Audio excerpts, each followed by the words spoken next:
बिहार के विधानसभा चुनाव से पहले क्या वाकई नीतीश कुमार करने वाले हैं बड़ा खेल? और क्या नीतीश कुमार के इस सियासी खेल से प्रधानमंत्री नरेंद्र मोदी की सत्ता जानी तय है? क्या प्रधानमंत्री नरेंद्र मोदी को बड़ा झटका लगना तय है? और क्या अब प्रधानमंत्री नरेंद्र मोदी ने नीतीश कुमार के खिलाफ जो काम किया उसका अंजाम उन्हें भुगतना पड़ेगा? और आखिरकार क्यों नीतीश कुमार अब बिहार चुनाव से पहले एनडीए में ना सिर्फ बड़ी दरार डाल रहे हैं बल्कि पीएम मोदी की जो सत्ता है उसे लेकर वो डूबने वाले हैं? और सीट शेयरिंग जैसा मुद्दा भी किस तरीके से नीतीश कुमार के लिए बात करें तो परेशानी का सबब बनता नजर आया। क्या है नीतीश कुमार के मन में और नीतीश कुमार की खामोशी के क्या मायने हैं, आज इस पर हम बात करने वाले हैं। और नमस्कार, मैं हूं राहुल शर्मा, आप देख रहे हैं हमारा खास प्रोग्राम। और इस प्रोग्राम की शुरुआत हम जहां नीतीश कुमार से कर रहे हैं, बिहार की सियासत से कर रहे हैं, तो वहीं सीधे तौर पर यहां पर कुर्सी का खेल भी देखा जा रहा है। और इस मुद्दे पर हमारे साथ बातचीत करने के लिए हमारे खास सहयोगी अमन सर हमारे साथ मौजूद है। सर, बहुत बहुत स्वागत है इस प्रोग्राम में आपका। सर, बिहार के विधानसभा चुनाव से पहले ये देखा जा रहा है कि जो एनडीए की तरफ से एक बड़ी बैठक हुई, इस बैठक में दो चेहरे मौजूद नहीं थे, जीतन राम मांझी और चिराग पासवान। दूसरी तरफ नीतीश कुमार की खामोशी भी बहुत कुछ बयां कर रही है। और ये भी सर हम देखते हैं कि झारखंड के विधानसभा चुनाव से पहले जहां 2 सीटें जेडीयू को दी गई, बिहार के उपचुनाव में हम देखते हैं एक सीट हम और जेडीयू को दी गई। तो कहीं ना कहीं बड़े भाई की भूमिका में जो बीजेपी खुद को रख रही है और नीतीश कुमार को जो छोटे भाई की भूमिका में रख रही है, वो कहीं ना कहीं उन्हें अब नुकसान सर उठाना पड़ सकता है। देखिए, बिल्कुल राहुल, और जाहिर बात है कि बिहार की राजनीति में हम देखें तो जेडीयू और नीतीश कुमार का जो कद है वो अभी भी कमज़ोर नहीं है, अभी भी ताकतवर दिखाई पड़ते हैं। आप देखिए 2024 के चुनाव की बात करें तो वहाँ पर 15-16 सीटों पर जेडीयू लड़ी, 16-17 पर बीजेपी लड़ी, 12-12 दोनों को सीटें आई, यानी कि लगभग बीजेपी के बराबर खड़ी हुई है, इसमें कोई दो राय नहीं है। उसके बाद जब रिजल्ट आ जाते हैं तब भी कई नेताओं की तरफ से ये कहा जाता है कि अगर जेडीयू के साथ में बीजेपी का गठबंधन नहीं होता तो बिहार में बीजेपी इक्का दुक्का सीटों पर सिमटती हुई नजर आती। ये अपने आप में बहुत बड़ी और महत्वपूर्ण बात हो जाती है कि बिहार में बीजेपी को अगर बने रहना है, बीजेपी को मजबूत रहना है, तो जेडीयू का साथ उसको चाहिए अकेले दम पर। अब वो बहुत ताकतवर नजर नहीं आती, क्योंकि यहाँ पर जिस तरह से आरजेडी ने अपने आप को ताकतवर बनाया, मजबूत किया, साथ में कांग्रेस पार्टी पहले से बेटर हुई है।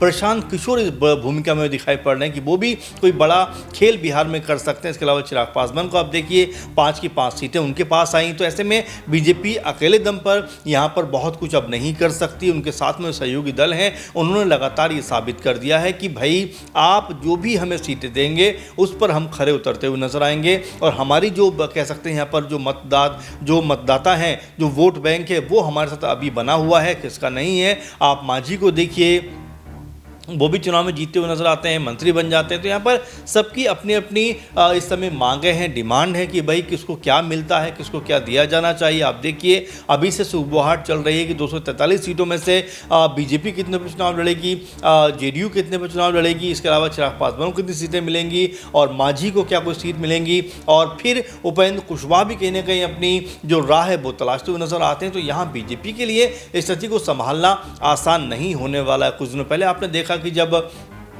एनडीए कुनबे की मीटिंग होती है, बैठक होती है, कार्य समीक्षा का नाम उसको दिया जाता है, मंच पर जो है नीतीश कुमार नजर आते हैं, ललन सिंह नजर आते हैं और तमाम नेता नजर आते हैं, लेकिन एक कुर्सी उनके पास खाली रह जाती है। कहा जाता है कि ये मांझी जी कुर्सी है, लेकिन मांझी नहीं पहुंच पाते हैं। सिर्फ मांझी नहीं, इसके अलावा चिराग पासवान नहीं पहुंचते हैं, पशुपति पारस नहीं पहुंचते हैं। तीनों दलित चेहरे हैं, बड़े चेहरे हैं राजनीति के माने जाते हैं बिहार में। अगर तीनों इस तरह से एक साथ एक मीटिंग में नहीं पहुंचेंगे तो राहुल सवाल उठेंगे कि भाई तीनों के पास ऐसा क्या काम आ गया जो इस मीटिंग में वो शामिल नहीं हुए। उससे बड़ी बात राहुल कि इनको क्या बताकर मीटिंग नहीं रखी गई?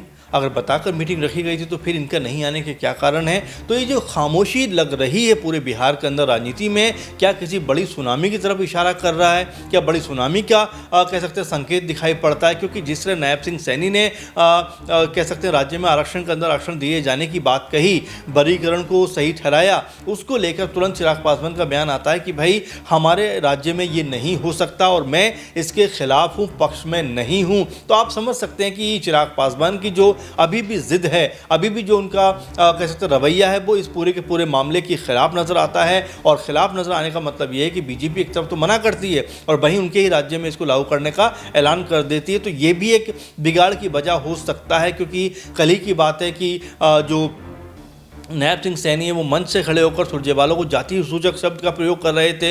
योगी आदित्यनाथ जो सीएम है यूपी के, वो भी जाति सूचक शब्द का इस्तेमाल कर रहे थे। तो यहाँ पर कहीं ना कहीं जो दलित चेहरे हैं उनके अंदर नाराजगी से होना तय माना जा रहा है। और यही कारण है कि नीतीश कुमार भी अभी मौन धारण करके बैठे हैं, बहुत कुछ नहीं बोल रहे हैं, खामोश हैं, सारी स्थिति को जान समझ रहे हैं। क्योंकि अगर वो हटते हैं, अगर वो एनडीए कुनबे से अलग थलग होते हैं तो यहाँ पर सिर्फ बिहार की सरकार नहीं बल्कि केंद्र सरकार के ऊपर भी आंच आ सकती है, क्योंकि 12 सांसद जो हैं वो जेडीयू के हैं। तो ऐसे में लगातार उनको मनाने का प्रयास बीजेपी की तरफ से किया जाता रहा है, लगातार उनके पक्ष में बातें कही जाती रही हैं और नीतीश कुमार भी जताने का प्रयास करते रहे कि बीजेपी के साथ वो खड़े हैं। लेकिन कुछ दिनों पहले जिस तरह से अखिलेश यादव ने बात कही कि मैं जो हूँ इंडिया गठबंधन में सिर्फ नीतीश कुमार जी के कहने से आया था, और उन्होंने ये कहा कि मुझे पूरी उम्मीद है चुनाव से पहले नीतीश कुमार जो है वो इंडिया गठबंधन में वापस आ जाएंगे। तो इस तरह की तमाम जो खेल इस समय बिहार में दिखाई पड़ रहे हैं वो ये बताते हैं कि बीजेपी के अंदर खाने में खलबली सी मची हुई है। कहीं ना कहीं डर का माहौल है कि अगर जेडीयू ने हाथ छुड़ाया, जेडीयू अगर एनडीए से अलग हुई तो बिहार से लेकर केंद्र तक बिहार की सरकार जो मोदी सरकार को बचाना किसी के लिए भी आसान नहीं होगा। क्योंकि अगर नीतीश कुमार अलग थलग होते हैं, चिराग पासवान भी अगर साथ आ जाते हैं तो ये 17-18 सीटें हो जाती हैं और मोदी सरकार को के लिए ये चिंता का सबब होगा। क्योंकि पूर्ण बहुमत तो मोदी सरकार के पास है नहीं, बीजेपी सरकार के पास है नहीं, 240 सीटों पर सिमटे वो। इसके अलावा जो सहयोगी दल है उनके सहयोग से कहीं सरकार बनती हुई नजर आई है। ऐसे में अगर 2-3 बड़े दल उनसे अलग हो जाते हैं तो सरकार गिरते हुए समय नहीं लगेगा। जी, और देखिए ये एक बहुत बड़ी बात है कि नीतीश कुमार की खामोशी क्या वाकई सुनामी लाने वाली है, भूचाल लाने वाली है। लेकिन एक सवाल यहाँ पर यह भी खड़ा हो जाता है कि आखिरकार बिहार में बीजेपी अपना सीएम चेहरा क्यों लॉन्च करने की कोशिश कर रही, जबकि उन्हें यह पता है कि नीतीश कुमार ही मुख्यमंत्री चेहरे रहेंगे। या बीजेपी की तरफ से अगर कहा जाए तो नीतीश कुमार का क्या हाल उद्धव ठाकरे की तरह किया जा रहा है, क्या चिराग पासवान जैसा हाल उनका किया जा रहा है। सर एक सवाल ये भी खड़ा हो जाता है कि जब नीतीश कुमार ही जो है बिहार के सीएम चेहरे रहेंगे, जो कि पीएम मोदी ने भी कहा था, लेकिन फिर लल्लन सिंह का जिक्र कर लें, गिरिराज सिंह का जिक्र कर लें, वो भी बीजेपी वो भी जो है सीएम की लिस्ट में दिखाई दे रहे हैं। तो कहीं ऐसा तो नहीं कि जिस तरीके से बीजेपी सोच रही है कि हमने उद्धव ठाकरे को किनारे किया, उनके जो विधायक थे उन्हें अपने साथ मिला लिया, ठीक ऐसे ही नीतीश कुमार को अलग करके उनके सांसदों को अपनी तरफ मिला लेंगे। जैसे चिराग पासवान को साइडलाइन किया, उनके सांसदों को बीजेपी ने अपने साथ जोड़ने का काम किया। देखिए बिल्कुल, और ये राजनीति है। यहाँ पर देखिए कि यहाँ पर पल पल जो है वो स्थिति, कहानी और किरदार जो है बदलते हुए नजर आते हैं। और यही कुछ बिहार में भी दिखाई पड़ता है कि अभी लग रहा है सब एकजुट हैं, एक साथ नजर आ रहे हैं। लेकिन जैसे ही चुनाव नजदीक आएगा राहुल, तो बहुत सारी संभावनाएं, बहुत सारी चीज़ें यहाँ पर बदलती हुई और एक तरीके से जो बयानबाजियाँ हो रही हैं उसके अनुसार भी नजर आ सकती हैं। क्योंकि अखिलेश यादव ने जो बात कही है कि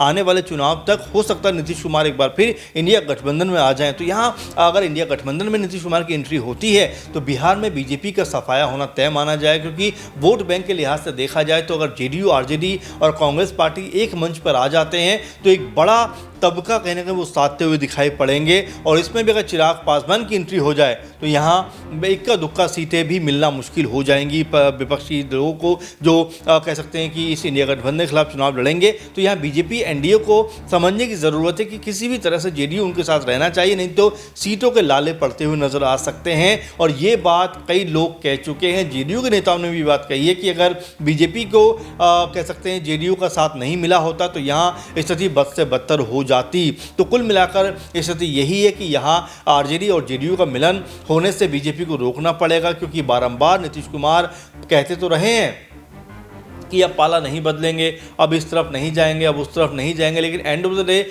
जब उनका आप हाल देखते हैं, जब उनका आप जो है 1.5 साल के बाद जो उनका जो मन है वो बदलता हुआ नज़र आता है तो वो दल बदलने में भी टाइम नहीं लगाते हैं। आप देखिए इसी 5 साल के अंदर तीसरी बार उन्होंने मुख्यमंत्री पद की शपथ ले ली। तो ये अपने आप में बताता है कि कभी यहाँ, कभी वहाँ, कभी यहाँ, कभी वहाँ नीतीश कुमार का चलता रहता है। ऐसे में अगर बीजेपी से दामन वो छुड़ाते हैं, बीजेपी से अगर वो अलग हो जाते हैं तो ये बीजेपी के लिए बहुत बड़ा न सिर्फ झटका होगा, बल्कि सत्ता में बिहार से लेकर केंद्र तक उनकी स्थिति बद से बदतर हो सकती है, खराब हो सकती है और सत्ता से भी उनको जाना पड़ सकता है। ये संभावनाएं लगातार बनी हुई हैं, क्योंकि जैसा मैंने शुरू में भी कहा कि 12 सीटें सिर्फ जेडीयू के पास हैं। अगर ये 12 सीटें दरकती हैं तो यहाँ और भी लोग हैं जो आके खड़े हो सकते हैं, तो यहाँ पर बीजेपी को स्थिति संभालना मुश्किल हो जाएगा जी। और देखिए, क्या वाकई अगर जेडीयू और आरजेडी एक बार फिर साथ में आते हैं तो क्या बीजेपी को बड़ा नुकसान होगा और क्या इंडी गठबंधन का हिस्सा भी बनने जा रहे हैं नीतीश कुमार। और देखिए, सबसे बड़ी बात है कि नीतीश कुमार का एक बड़ा सहयोग सरकार को है, केंद्र सरकार को है, और अगर नीतीश कुमार अपना समर्थन वापस ले लेते हैं तो सरकार आज ही गिर जाएगी। जी हाँ, मोदी जी की सरकार आज ही गिर जाएगी। और क्या वाकई देखा जाए तो कहीं ना कहीं क्या नीतीश कुमार जो बड़ा कदम उठाने वाले हैं, इसकी आहट बीजेपी को नहीं है। फिलहाल आज के इस प्रोग्राम में इतना ही। आपसे फिर दोबारा मुलाकात होगी, तब तक के लिए इजाजत दीजिए। नमस्कार।